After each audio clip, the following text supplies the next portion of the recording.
No vídeo de hoje teremos uma receita incrível de coxinha com massa de batata. Olha que maravilha que fica esse salgado.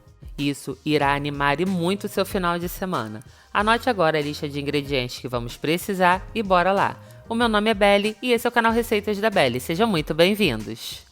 E gente, aqui no canal eu tenho outras versões dessa receita, mas no vídeo de hoje eu também vou ensinar vocês a preparar um delicioso caldo de frango caseiro, sem que você nunca mais precise utilizar aqueles caldos industrializados. Para isso, você deverá refogar as carcaças do peito de frango até que elas comecem a dourar e formar uma borrinha no fundo da panela. Essa borrinha é responsável por todo o sabor do nosso caldo. Mas antes de fazer isso, retire toda a gordura dessas carcaças. Aqueles que estiverem se perguntando como eu consegui essas carcaças, simples, gente. Eu compro peito de frango com osso, desosso o peito de frango e guardo as carcaças para preparar o meu caldo de frango caseiro. Dessa forma, há muitos anos eu deixei de utilizar aqueles caldos industrializados. Seja ele em tablete ou em pó, eu não utilizo nenhum deles. E aqui é possível vocês observarem que as minhas carcaças já estão começando a dourar. Veja bem, ó. E se você acabou de chegar e é novo por aqui, já se inscreva. Ative também as notificações para ser avisado sempre que postarmos uma receita deliciosa aqui no canal. No momento em que as suas carcaças começarem a dourar, será a hora de acrescentar os temperos que vocês viram no início da nossa receita. Aqui eu estou utilizando chimichurri, pimenta do reino, um pouquinho de pimenta calabresa, louro e o tempero de alho e cebola que eu também já ensinei aqui no canal. Depois de adicionar esses temperos, misture-os muito bem para agregá-los de forma uniforme às nossas carcaças.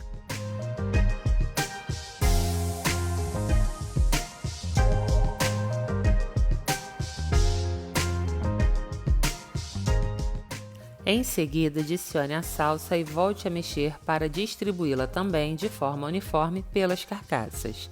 Depois disso, acrescente 2 litros de água às suas carcaças, tampe a panela e deixe pegar pressão. A partir do momento que pegar pressão, você deixará que elas cozinhem por 45 minutos. Gente, esse tempero ao qual eu acabei de me referir, eu já acrescento sal a ele no momento do seu preparo. Porém, é sempre importante ajustar o sal, pois mesmo que a gente coloque diversos temperos, se você não colocar sal, não irá adiantar. Então eu vou ajustar aqui nesse momento o sal e depois disso só é que eu irei tampar a minha panela, ok? Depois de colocar as suas carcaças para cozinhar na pressão, será a vez de colocar o seu peito de frango. Eu vou acelerar um pouco esse processo, gente, porque eu já dei aqui diversas vezes essa mesma receita. Mas basicamente você deverá colocar o seu peito de frango, que pode ou não estar temperado, o meu aqui estava já temperado, e você irá fritar esse peito de frango até que ele comece a dourar. Quando ele começar a dourar e formar essa borrinha no fundo da panela, você irá adicionar os temperos da sua preferência. Em seguida, você irá adicionar água suficiente para cobrir os peitos de frango, irá tampar a panela e deixar cozinhar na pressão por 15 minutos. Esse tempo será suficiente para que o seu peito de frango fique num ponto onde ele desmanche com bastante facilidade.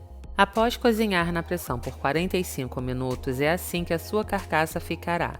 Agora você deverá peneirar o seu caldo da mesma forma que eu estou fazendo aqui, pois para a massa da nossa coxinha, esse caldo não pode ter pedacinhos conforme o meu terá. Então ele precisa ser um caldo que está bem lisinho, sem nenhum tipo de pedaço de cebola ou de tempero ou até mesmo fiapos de frango, ok? E atenção, gente, que aqui vai a primeira dica dessa receita. Mesmo retirando o excesso de gordura das minhas carcaças, elas ainda deram toda essa gordura que vocês estão vendo no caldo. Antes de utilizar esse caldo, você precisa retirar toda essa gordura. E tá vendo aqui a peneira com os resíduos do caldo? Vem pedacinho de osso, vem os temperos e nada disso pode ficar na nossa massa. E aqui é a carcaça depois de cozida. Tudo isso que vocês estão vendo aqui, tanto na peneira quanto aqui no prato, serão descartados. E enquanto eu passava o meu caldo pela peneira, o meu peito de frango cozinhou. Vocês podem ver que mesmo tendo adicionado água suficiente para cobri-los, essa água aumentou de volume. Agora eu vou tirar todo esse caldo da panela e irei sacudir bem a panela para desfiar o meu frango. Vou falar para vocês que depois que eu aprendi a desfiar frango dessa forma, eu nunca mais quis outra vida. Depois de retirar todo o caldo do meu frango, eu vou tirar também essa folhinha de louro para facilitar no final, pois eu coloquei ela para dar mais sabor ao meu frango. Agora, tem uma dica muito importante, na verdade são duas dicas muito importantes para desfiar o frango nesse formato aqui que vocês vão ver. O primeiro é manter a borracha na tampa da panela, porque assim o restinho do caldo que ficar lá dentro não vai escapar. E a segunda dica é retirar o pino da pressão, porque se você deixar, o seu frango ainda está morno. A sua panela começará a pegar pressão e aí é um pouco perigoso você ficar sacudindo ela. Então retire o pino, mantenha a borracha e desfie o seu frango. Se você der mais 5 sacudidinhas com bastante força, o seu frango ficará assim como o meu, totalmente desfiado. Transfira ele agora para outro recipiente, acrescente salsa a gosto e reserve até o momento de rechearmos as nossas coxinhas. Colabore com o nosso trabalho e com o nosso crescimento, deixando o seu like, o seu comentário, compartilhando e salvando esse vídeo. Essas ações não custam nadinha para você, mas são muito importantes para gente. E, gente, nesse vídeo, além das dicas que eu já costumo dar, eu estou trazendo aqui um Desvendando os Mitos da Internet, ou Desvendando as Dicas da Internet. Me conta lá nos comentários como você prefere. O que acontece? Eu canso de ver na internet a galera botando gelo numa concha de ferro e passando essa concha, depois de esperar um pouco, óbvio, sobre a gordura para retirar a gordura. E adivinhem só, na minha opinião não resolveu nada, porque eu fiz isso, esperei um pouco, passei a concha, só que o que sai de gordura é tão pouco, mas tão pouco, que você fica ali a vida toda fazendo isso e perde muito tempo. Eu cheguei até a colocar a minha concha no freezer com gelo dentro e também não resolveu, tá, gente? Tudo que vocês imaginarem eu fiz e não resolveu. Por fim, eu larguei de mão e resolvi retirar a gordura à moda antiga. Passando a concha e retirando, perdi um pouco do caldo? Perdi, mas nada demais. Agora que o nosso caldo está pronto e o nosso frango desfiado, vamos preparar as nossas batatas. Para isso, descasque e corte as suas batatas em cubos médios. Em seguida, coloque em uma panela e leve para cozinhar sem sal. Quando elas estiverem bem macias, passe elas pela peneira, pois precisamos que esse purê fique bem lisinho. E é possível vocês observarem que o meu purê ficou bem lisinho, sem nenhum pedacinho inteiro de batata. Isso é muito importante para que você também tenha uma massa bem lisinha. Gente, aqui vai mais uma dica e essa é uma das mais importantes. Eu estou utilizando batatas na minha massa. Porém, se você não quiser utilizar, tenha em mente o seguinte: retire as batatas, meça a quantidade de caldo, você precisa medir a quantidade de caldo, porque você deverá utilizar de farinha exatamente a mesma quantidade que você estiver utilizando de caldo. Por isso é importante você medir tanto o caldo quanto a farinha no mesmo recipiente, entenderam? Agora, se vocês estiverem utilizando a batata assim como eu, e eu posso garantir que essa massa fica sensacional, tá? Vocês devem cozinhar a batata somente depois que os demais processos da sua receita estiverem prontos. Aí, você levará o seu caldo para ferver novamente. E quando ele levantar fervura, você colocará o seu purê e irá mexer até que o seu purê dissolva totalmente no seu caldo. E aí, o que vocês estão achando dessa receita? Me conte nos comentários. Me contem também qual a sua receita favorita. Será um prazer responder a todos. Eu até demoro um pouco para responder, mas eu respondo, tá, gente? Pode confiar. Veja bem, depois de adicionar a batata ao caldo, prove um pouco e veja como está o sal. Dependendo de como estiver o sal, ajuste ele ao seu paladar. Em seguida, acrescente salsa picada, mexa bem e adicione a farinha. Agora, gente, eu tenho uma dica bem séria e muito importante para dar para vocês. Essa marca de farinha que eu comprei agora é uma marca nova e na embalagem dela vem falando bem fininha, só que eu não imaginava o quão fininha ela era. E para minha surpresa, ao acrescentá-la no meu caldo, ela empelotou toda porque ela era muito fininha mesmo. E como essa é uma massa mais densa, não ia adiantar nada eu mexer com o fouet, ele não ia aguentar. entendeu? Então, o que acontece? Eu precisei adicionar o restante da farinha, bater bem a minha massa no fogão, desmanchando todos os gruminhos que eu consegui com a colher de pau. Porém, isso não foi suficiente. Depois que a minha massa pegou o ponto, eu precisei transferir ela para a bancada e dissolver essas bolinhas com o auxílio de uma espátula. Isso deu muito trabalho mesmo. Então, o meu conselho para vocês aqui é o seguinte: não vire a farinha conforme eu fiz aqui, porque você não sabe se a farinha que você está utilizando é muito fina ou não, se vai ou não empelotar. Então, o que você deve fazer é, vá colocando a farinha com o auxílio de uma colher ou de uma xícara e sacudindo ela aos poucos e incorporando ela ao caldo. Se você fizer isso conforme eu fiz aqui, ela vai te dar um trabalho, mas um trabalho absurdo, de verdade, gente.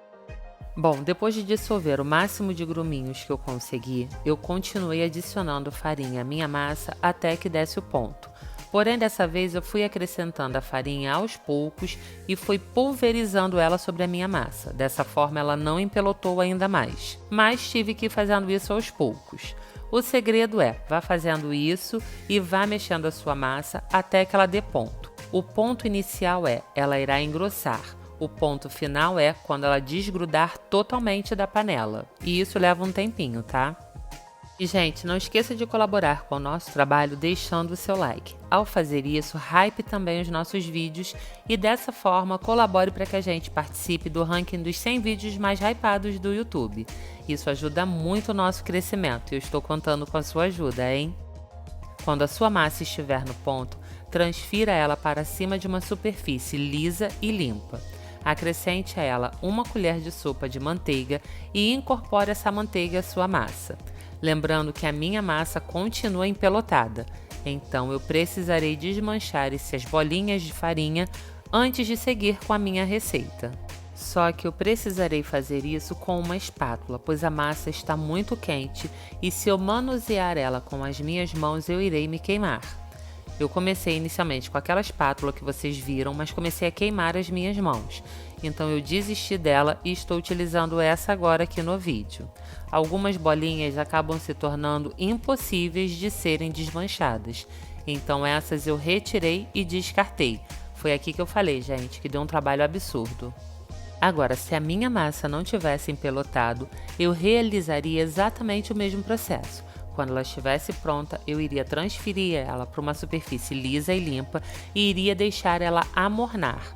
Quando ela amornasse, eu iria acrescentar a manteiga e iria incorporar ela amassando bem a minha massa, até que ela se tornasse lisa e homogênea. Essa é uma massa, gente, que fica mais grudenta, por isso é importante untar as suas mãos com água antes de manusear ela. Algumas pessoas preferem untar as mãos com manteiga. Eu acho ainda melhor untar com água, mas fica ao seu critério. Depois de retirar todos os gruminhos de farinha da minha massa, eu coloquei ela em outro recipiente e agora vou fazer as minhas coxinhas.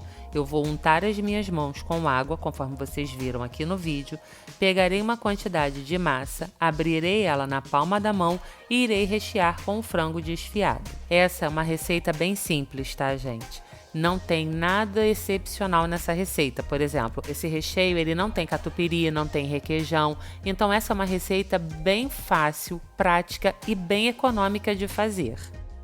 Para moldar a sua coxinha é bem simples. Abra a massa na palma da sua mão, coloque o recheio no centro e puxe as bordas para cima. Vá pressionando e, caso necessário, retire o excesso de massa. Em seguida, vá afinando, conforme vocês estão me vendo fazer aqui no vídeo mesmo, esse bico da coxinha entre as suas mãos e vá moldando a parte de baixo até deixá-la boleada. Em seguida, acomode ela sobre um prato e passe para a próxima coxinha. Gente, estamos nos aproximando do final da nossa receita e com isso eu gostaria de pedir que você colabore com o nosso trabalho e com o nosso crescimento, se inscrevendo aqui no canal, ativando também as notificações, deixando o seu like e hypando esse vídeo, me contando o que vocês estão achando nos comentários, salvando e compartilhando essa receita. Aproveite também para assisti-la até o final, assim você não pula nenhuma das nossas dicas que são muito importantes, não só para a receita em questão, como para o dia a dia na sua cozinha. Essas ações não custam nadinha para vocês, mas são muito importantes para o nosso crescimento, pois assim o YouTube entende que vocês estão gostando do nosso conteúdo, passa a nos indicar cada dia mais e assim eu consigo produzir cada dia mais receitas mais saborosas e mais elaboradas para vocês. A quantidade de massa dessa receita me rendeu um total de 19 coxinhas de tamanho médio e o frango ainda sobrou. Agora nós vamos empanar as nossas coxinhas e aqui para o empanamento eu irei utilizar água ao invés de ovo. E essa água deve estar em temperatura ambiente, ok? Apenas retire sua coxinha do prato, passe na água e em seguida na farinha de rosca. Aqui vocês me viram alisar um pouco essa primeira coxinha, porque como eu disse, a massa dela fica bem molinha e na hora que eu retirei ela do prato, eu acabei deformando ela um pouco. Então, como eu estava com a mão seca, eu umedeci um pouco a minha mão para que eu pudesse remodelar essa coxinha. Depois de empanar a sua coxinha na farinha de rosca, pressione bem ela entre as suas mãos, mas de forma delicada. Assim, a farinha irá grudar ainda mais na sua massa.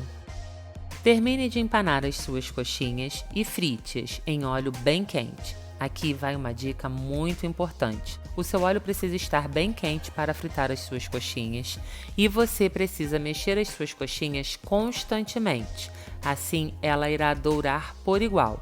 O outro motivo disso é, eu já recebi relatos aqui no canal de pessoas que disseram que ao fritar coxinha, ela explodiu. E isso acontece porque geralmente as pessoas colocam a coxinha para fritar no óleo quente e deixam ela parada. Isso faz com que ela cresça só de um lado e acabe estourando. Se você ficar mexendo o seu salgado, seja ele lá qual for, da forma que eu estou fazendo aqui no vídeo, isso não irá acontecer e ele irá fritar por igual. Ele não precisa ficar muito tempo no óleo e esse é o motivo do seu óleo poder estar bem quente, porque todos os ingredientes da sua coxinha já estão cozidos e ela não foi empanada com ovo.